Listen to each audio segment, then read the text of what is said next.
Did you know that we Filipinos have our own distinct values? Yes, and that's what give us Filipinos our known identity.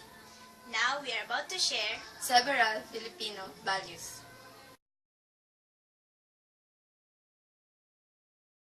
Hello po, I'm Sam Leiko. And I'm Merla Barrera po. Have you guys noticed that we've just used the words po and opo in our greeting? Well, that's the first Filipino value that we're about to share to you. Filipinos are known for our way of addressing respect to elders. Apo! Apo! Go. Apo, could you please get me a glass of Hot water po or hot? Maligam-gam, Apo! Opo, Lola. That's right. The use of po and opo had been a tradition passed from our earliest generations. When speaking with an elderly, it is a must to include both words in a conversation. Aside from the words po and opo, Filipinos show their respect to elders by doing the mano po gesture. Nina, may I get your Christmas gift? Of course, little girl. See, that's how particular Filipinos are in expressing their respect to elders. Another Filipino value that we should remember is the close family ties.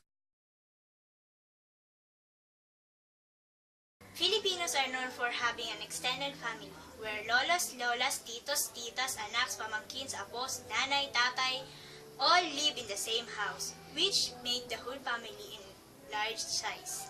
That's true, because Filipino value family so much. They prefer living all together. As the saying goes, the more the merrier. Another Filipino value is the bayanihan spirit. It is the act of helping out one another in times of need. Before, the very popular example of bayanihan is when the people help out in carrying a bahay kubo to another place. But now, this is not applicable. Filipinos now don't live in transferable kubos but on concrete houses. But that doesn't mean that the bayanihan spirit have died already. That's right. The bayanihan spirit of the Filipinos is still applied in different sorts of needs and is more apparent during calamity. Just like when Yolanda hit our country, most Filipinos showed their sympathy by extending help for our fellow kabayans. And that's just how it is like in when other typhoons and calamities hit our country. Now, another Filipino value is hospitality. From all over the world, Filipinos are known for their great care and for being welcoming, friendly, and warm. This is what hospitality is about. That's true. Filipinos welcome their guests with tenderness and warmth. They show good service to each of their guests. Mare, I'm happy that you came.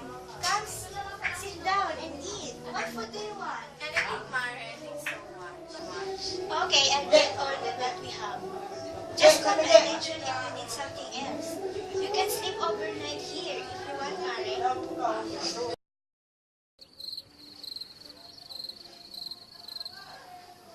Not only that, Filipinos always see to it that they have pasalubongs at hand when they get home.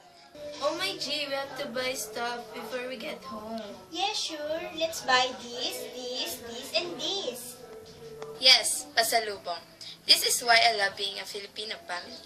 Now, the last Filipino value that we are about to share to you is strong faith in God. Yes, the Philippines is known for being a Christian country ever since Magellan came in March 16, 1521 and introduced Catholicism as a religion. That's true. We can see this strong faith in masses, in the number of churches nationwide, and most especially in the different celebrations that we do.